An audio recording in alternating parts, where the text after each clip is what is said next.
ಈ ಸಾರಿ ಸೂತ್ರ ಯಾವುದು ಚಾತುರ್ಮಾಸ್ಯಕ್ಕೆ ಅಂದರೆ ಆಹಾರವೇ ಸೂತ್ರ. ಹಾಗಾಗಿ ಚಾತುರ್ಮಾಸ್ಯಕ್ಕೆ ಅನ್ನಬ್ರಹ್ಮ ಚಾತುರ್ಮಾಸ ಎಂಬುದಾಗಿ ಈ ಸಾರಿ ಹೆಸರು. ಇದರ ಸಂದೇಶ ಏನಂದರೆ ಅನ್ನವು ಬ್ರಹ್ಮವಾಗುವುದು ಹೇಗೆ ಅಂತ ತಿಳ್ಕೊಳ್ಳೋಣ ಅಂತ. ಚಾತುರ್ಮಾಸ್ಯದ ಸಮಯದಲ್ಲಿ ನಾವು ಊಟ ಮಾಡುವ ಅನ್ನ ಅದೇ ಪರಮಾತ್ಮನಾಗೋದು ಹೇಗೆ, ನಮ್ಮ ಪಾಲಿಗೆ ಅದು ದೇವರಾಗಬೇಕು ನಾವು ಮಾಡುವ ಊಟ ಅಂತ. ಅದು ಹೇಗೆ ಎನ್ನುವಂಥದ್ದನ್ನು 60 ದಿನಗಳ ಕಾಲ ವಿವಿಧ ಆಯಾಮಗಳನ್ನು ತೆಗೆದುಕೊಳ್ಳುವಂಥದ್ದು ಚಾತುರ್ಮಾಸದ ಒಂದು ಸೂತ್ರವಾಗಿದೆ. ಒಂದು ಚೌಕಟ್ಟು ಅಂತ ಬೇಕು ಅಂತ, ಊಟಕ್ಕೆ ಒಂದು ಪರಿಧಿ ಇದೆ, ಒಂದು ಚೌಕಟ್ಟಿದೆ ಅಂತ. ಹೀಗೆ ಮಾಡಿದರೆ ಅನ್ನ ಅಮೃತ ಆಗ್ಬೋದು, ಅನ್ನ ಬ್ರಹ್ಮ ಆಗ್ಬೋದು ಅಂತ. ಅದನ್ನು ವಿಶ್ಲೇಷಣೆ ಮಾಡೋ ದೃಷ್ಟಿಯಿಂದ ಈ ಚಾತುರ್ಮಾಸ್ಯವನ್ನು ಇಟ್ಕೊಳ್ಳಲಾಗಿದೆ. ಇಡೀ ಚಾತುರ್ಮಾಸದ ಸಮಯವನ್ನು ಅದಕ್ಕಿಂತಲೂ ನಾವು ಇಟ್ಕೊಂಡಿರ್ತಕ್ಕಂಥದ್ದು. ತುಂಬ ತಪ್ಪು ಅಭ್ಯಾಸಗಳಿದೆ ನಮ್ಮ ಊಟದ ಕ್ರಮದಲ್ಲಿ, ತುಂಬ ತಪ್ಪು ಪದ್ಧತಿಗಳಿದೆ, ತುಂಬ ತಪ್ಪು ಅಭ್ಯಾಸಗಳಿದೆ. ಅಲ್ಲೇ ಎಲ್ಲ ಸಮಸ್ಯೆಗಳ ಮೂಲ ಇದೆ. ಹಾಗಾಗಿ ಈ ಚಾತುರ್ಮಾಸ್ಯಕ್ಕೆ ಈ ಅನ್ನಬ್ರಹ್ಮ ಚಾತುರ್ಮಾಸ ಎಂಬುದಾಗಿ ಹೆಸರು ಇದೆ. ಅದರ ಲಾಂಛನ ಬಾಳೆ ಎಲೆ. ಎಲ್ಲಿದೆ ಬಾಳೆ ಎಲೆ? ಇವತ್ತು ಬಾಳೆ ಎಲೆಯಲ್ಲಿ ಊಟ ಮಾಡಿದ್ರೆ ಎಷ್ಟು ಮಂದಿ ಇದ್ದೀರಿ? ಇವತ್ತು ಬಾಳೆ ಎಲೆಯಲ್ಲಿ ಊಟ ಮಾಡಬೇಕಾದ್ರೆ ಯಾವುದು ಎಲ್ಲಿರಬೇಕು ಅಂತ ಎಷ್ಟು ಮಂದಿಗೆ ಗೊತ್ತಿದೆ? ಯಾವುದನ್ನು ಎಲ್ಲ ಹಾಕ್ಕೊಳ್ಬೇಕು ಅಂತ.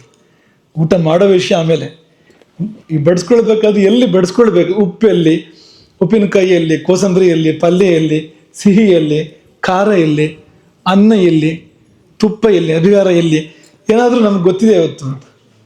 ಏನೂ ಗೊತ್ತಿಲ್ಲ. ಮೊದಲು ಎಂಥ ಆಹಾರ ಸ್ವೀಕಾರ ಮಾಡಬೇಕು, ಆಮೇಲೆ ಎಂಥ ಆಹಾರ ಸ್ವೀಕಾರ ಮಾಡಬೇಕು. ಕಟ್ಟುನಿಟ್ಟಾಗಿ ಆಯುರ್ವೇದ ಹೇಳ್ತದೆ ಮಧುರದಿಂದಲೇ ಊಟದ ಪ್ರಾರಂಭ, ಸಿಹಿಯಿಂದ ಊಟ ಪ್ರಾರಂಭ ಮಾಡಬೇಕು. ಹಾಗಾಗಿ ಎಡೆ ಶೃಂಗಾರ ಅಂತ ಬಿಡಿಸ್ತಾರಲ್ಲ ಆರಂಭದಲ್ಲಿ, ಅದರಲ್ಲಿ ಸಿಹಿಯೇ ಮುಖ್ಯ ಆಗಿರುವಂಥದ್ದು, ಅಲ್ಲಿಂದ ಶುರು ಮಾಡಬೇಕು ಅಂತ. ಆದರೆ ಇವತ್ತು ನಾವು ನೋಡ್ತೇವೆ ಮೊಟ್ಟ ಮೊದಲು ಉಪ್ಪಿನಕಾಯಿ ನಿಕ್ಕಿ ಊಟ ಪ್ರಾರಂಭ ಮಾಡುವಂಥದ್ದು ಅಂಥದ್ದಿದೆ ಇವತ್ತು ಅಂತ. ಮೊದಲನೇ ಕೆಲಸ ಉಪ್ಪಿನಕಾಯಿ ನೆಕ್ಕು ಅಂತ. ಅದು ಯಾವ ರಸ ಉಪ್ಪಿನಕಾಯಿ? ಅದು ಅವ್ರು ಹೇಳ್ತಾ ಇರೋದು ಯಾವುದು, ನಾವು ಮಾಡ್ತಾ ಇರೋದೇನು ಅಂತ. ಅಷ್ಟು ವ್ಯತ್ಯಾಸ ಇದೆ ಅಂತ. ಆರಂಭದಲ್ಲಿ ಸೌತೆಕಾಯಿಯನ್ನು ತಿನ್ನಲೇಬಾರ್ದು ಅಂತ ಆಯುರ್ವೇದ ಹೇಳ್ತದೆ.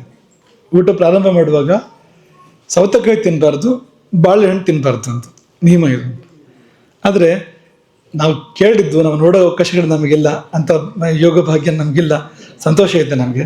ಹೊರಗಡೆ ಊಟ ಅಂತ ಏನು ಈಗ ದುಡ್ಡು ಕೊಟ್ಟು ಊಟ ಮಾಡುವಂಥ ವ್ಯವಸ್ಥೆ ಇದೆಯಲ್ಲ, ಅಲ್ಲಿ ಅನೇಕ ಕಡೆ ಮೊದಲು ಸೌತೆಕಾಯಿ ಕೊಡ್ತಾರೆ ಅಂತ ನಾವು ಕೇಳಿದ್ದೇವೆ ಅಂತ. ಆರಂಭದಲ್ಲಿ ಸೌತೆಕಾಯಿ ಕೊಡ್ತೇವೆ ಅಂತ, ಕೊಡ್ತಾರೆ ಅಂತ. ಸೌತೆಕಾಯಿ ಒಳ್ಳೇದೇ, ಕೆಟ್ಟದಲ್ಲ ಅದು. ಆದರೆ ಮೊದಲು ತಿಂದರೆ ಹಾಡೋದು ಅಂತ. ಆರಂಭ ಮಾಡುವಾಗ ಸೌತೆಕಾಯಿ ತಿಂದರೆ ಅದು ತೊಂದರೆ ಮಾಡ್ತದೆ ಅದು ಅಂತ. ನಮ್ಗೆ ಎಷ್ಟು ಜನಕ್ಕೆ ಗೊತ್ತಿದೆ ಈ ವಿಷಯಗಳು. ಹಾಗಾಗಿ ಈ ಚಾತುರ್ಮಾಸದಲ್ಲಿ ಈ ಎಲ್ಲ ಸಂಗತಿಗಳ ಮೇಲೆ ಬೆಳಕು ಚೆಲ್ಲಬೇಕು. ನಮ್ಮ ಪರಂಪರೆ ಏನು, ಅದು ಹೇಗೆ ಊಟವನ್ನು ಹೇಳಿದೆ, ಹಾಗೆ ಆಧುನಿಕ ಜ್ಞಾನ ವಿಜ್ಞಾನದಲ್ಲಿ ಕೂಡ ಏನು ಊಟದ ಬಗ್ಗೆ ಒಳ್ಳೆಯ ವಿಷಯಗಳಿದೆ. ಹಾಗೆ ಇನ್ನೊಂದು ಭಾಳ ದೊಡ್ಡ ವಿಷಯ, ನಾವು ಊಟವನ್ನು ನಾವು ಎಷ್ಟು ಹಾಳು ಮಾಡ್ತೇವೆ, ನಾವು ವ್ಯರ್ಥ ಮಾಡುವಂಥದ್ದು. ನಾವು ತಿನ್ನೋದಕ್ಕಿಂತ ಹೆಚ್ಚು ವ್ಯರ್ಥ ಮಾಡ್ತೇವೆ ಅಂತ. ಅದರಲ್ಲೂ ಶ್ರೀಮಂತ ಆಗ್ತಾ ಹೋದಂತೆ ಈ ವ್ಯರ್ಥ ಮಾಡೋದು ಜಾಸ್ತಿ ಆಗ್ತಾ ಹೋಗ್ತದೆ.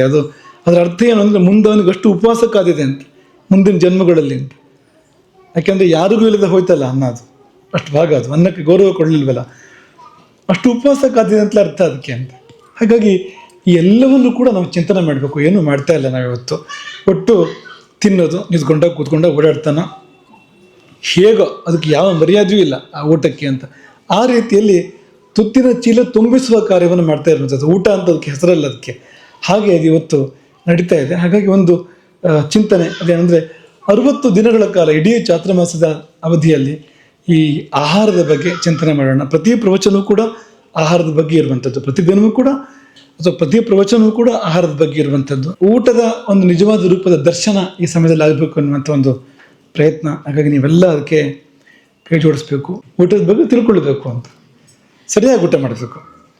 ಮತ್ತು ಮನೆಗೆ ಹೋಗಿ ಸರಿಯಾದ ಪದ್ಧತಿಯನ್ನು ಇಟ್ಕೊಳ್ಬೇಕು. ಊಟದ ಪದ್ಧತಿಯನ್ನು ಸರಿಯಾಗಿ ಇಟ್ಕೊಳ್ಬೇಕು.